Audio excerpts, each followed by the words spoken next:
ओम विद्योदाम समप्रभां मृगपतिं स्कंधस्थितां भीषणां कन्याभिकरवालकेटविलसत् दस्ताविरासेवितां हस्तै चक्रगदाशिखेटविशिखां चापं गुणं तर्जनीं बिभ्राणां मनलात्मिकां शशिधरां दुर्गां त्रिनेत्रां भजे। नमस्कार, स्वागत है आपका। नवरात्र भारतीय संस्कृति में एक महासुंदर पर्व है।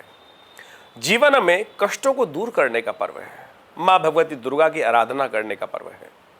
इस संसार में जो कुछ यावन मात्र ब्रह्मांड के अंदर है वो भगवान की इच्छा से ही है और उनकी इच्छा से ही जीवन में कष्टों को दूर करने का मार्ग प्रशस्त हो सकता है, जीवन में सुख का पदार्पण हो सकता है।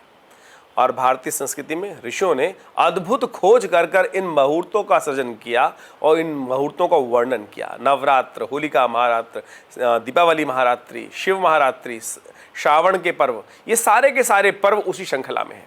आज हम नवरात्र के शुभ अवसर पर आपके समक्ष नव दिनों में कैसे भगवती को प्रसन्न करने के लिए कौन से उपाय करें, उस सब संबंध में आपके समक्ष कुछ बातें रखने वाले हैं। नवरात्र भारतीय संस्कृति में बड़े चमत्कारिक हैं। सनातन पद्धति के अंदर इतने सुंदर दिवस हैं कि जिसमें अद्भुत प्रकार से अपनी सिद्धियों को जगाने के लिए ये सिद्धदात्रियां मानी गई हैं। नवरात्र है, नव दिन नहीं है। इस बात को समझें, नवरात्र शब्द है भारतीय संस्कृति में। रात्र नव रात्र, रात्रि। और समझ लीजिए जो रात्रि में भगवती की आराधना करते हैं वो जीवन में कल्याण का मार्ग प्रशस्त करते हैं। सबसे पहला दिवस है, देखिए भारतीय संस्कृति में मंत्र आया है दुर्गा सप्तशती के अंदर, प्रथमम शैलपुत्री च, द्वितीयम ब्रह्मचारिणी, तृतीयम चंद्रघंटेति, कुसुमांडेति, चतुर्थकम पंचम स्कंदमातेति, षष्ठम कात्यायनीति, सप्तमम कालरात्रि च, महागौरीति च, अष्टमम नवम सिद्धिदात्री च।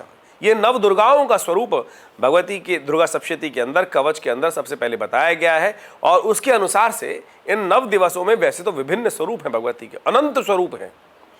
और अगर अष्टम अध्याय आप पढ़ें तो उसके अंदर भगवती के इतने स्वरूप निकले उस रक्तबीज नाम के राक्षस की वध संहार करने के लिए और उसकी समस्त सेना का संहार करने के लिए, जिन्होंने समस्त राक्षसों का संहार कर दिया, वो अनंत स्वरूप थे। लेकिन मुख्यतः इन नवरात्रों में इन स्वरूपों का दर्शन कर कर आप अपने ध्यान कर कर उनकी पूजा करके अपने जीवन के कष्टों को दूर कर सकते हैं।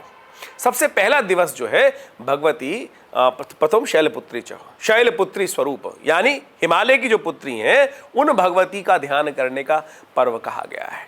और उन भगवती का ध्यान करने के लिए कहा जाता है कि देखिए इस संसार में जो कुछ हम प्राप्त करते हैं वो सब श्रम से, तप से, साधना से, ध्यान से, अपनी पद्धति के अनुसार से आराधना करके ही प्राप्त कर सकते हैं। माँ भगवती ने स्वयं शिव को प्राप्त करने के लिए आराधना करी। शैलपुत्री हिमालय की पुत्री जो थी, हिमालय के घर में जो उत्पन्न हुई थी, उनको भी उस परात्पर ब्रह्म तत्व को प्राप्त करने के लिए सुलभ नहीं था। कहा जाता है हजारों वर्ष तक साधना करी, तब जाकर शिव प्रसन्न हुए और तब जाकर भगवती को वास्तविक तौर पे अपने मन के अनुसार वो स्वरूप प्राप्त हुआ। तो आप भी यदि कुछ करना चाहते हैं जीवन में, बिना श्रम के नहीं मिलने वाला है। ये नवरात्र बड़े सिद्ध रात्रि हैं और ऐसे में सबसे पहला दिन भगवती शैलपुत्री का ध्यान करने का है, महाकाली के ध्यान करने का है। और महाकाली का ध्यान करने के लिए शास्त्र में अनेक मंत्र बताए गए हैं। सबसे श्रेष्ठ मंत्र कौन सा है? देखिए, महाकाली, महालक्ष्मी, महासरस्वती ये देवी के तीन मुख्य स्वरूप कहे गए हैं।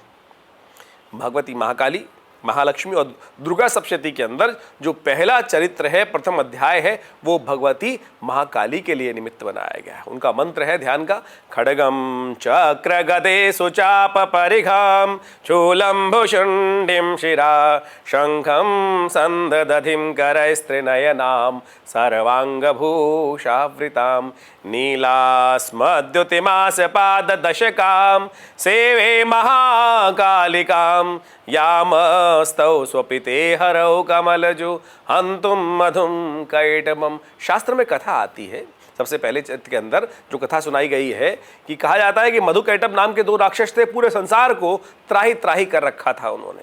कोई जगह नहीं बची थी जहां उनका वर्चस्व ना स्थापित हो। तो ऐसे में भगवान विष्णु शेष शैया में विश्राम कर रहे थे। तो ब्रह्मा जी के मन में आया कि अब भगवान विष्णु को जगाना पड़ेगा योग निद्रा से। भगवान विष्णु योग निद्रा में शयन करते हैं। योग निद्रा का अर्थ समझें।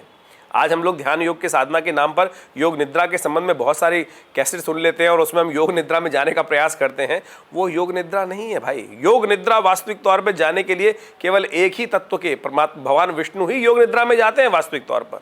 क्यों, कैसे योग निद्रा में जाते हैं? ऐसी निद्रा की आवश्यकता है जहां पर सहस्त्र फन वाला जो शेषनाग है उस शैया पर भगवान विष्णु, सोचें महाकाल जहां स्वयं व्याप्त हो, ऐसे में कौन निद्रा में जा सकता है? तो ऐसे में योग निद्रा में जाने के लिए बिना उसके निद्रा आ ही नहीं सकती। महाकाल जिसके सिर पर विराजमान हो और वो सोना चला जाए, सोया तभी जाता है जब चैन हो।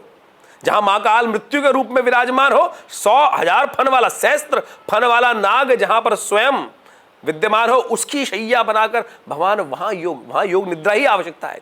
और योग निद्रा कैसे आएगी? कहा जाता है कि भगवान जो भगवती योग माया है वो भगवान की नेत्रों में विराजमान हो जाती हैं, नासिका में विराजमान हो जाती हैं, श्वास में विराजमान हो जाती हैं, हृदय में विराजमान हो जाती हैं। तब जाकर भगवान विष्णु योग निद्रा में जाते हैं।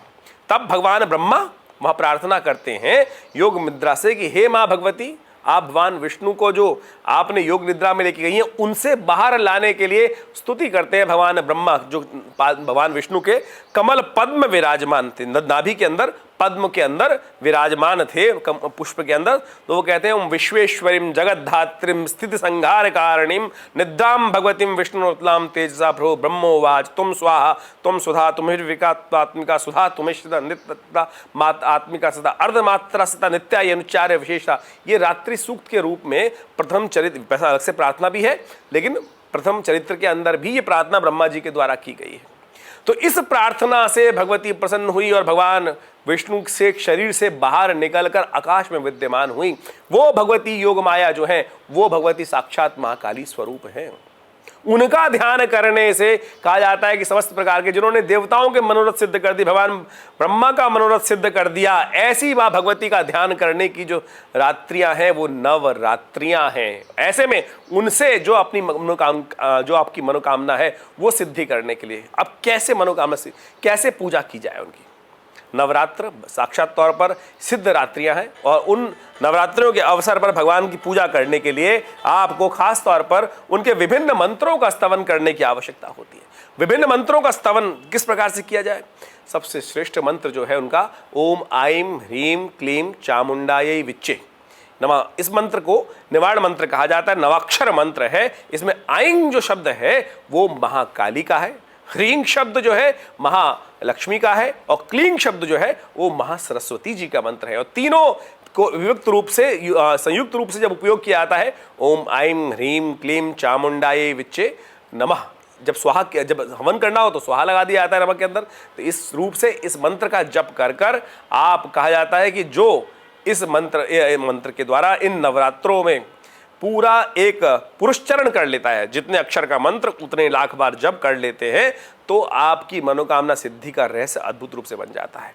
भगवती का पूजन करने के लिए पहले षोडशोपचार पूजन करें विशेष तौर पर, और उनका पूजन करने के उपरांत उनका खास तौर पर हवन कर सकते हैं दुर्गा सप्तशती के द्वारा, और साथ साथ इस मंत्र के द्वारा विशेष तौर पर जप करें।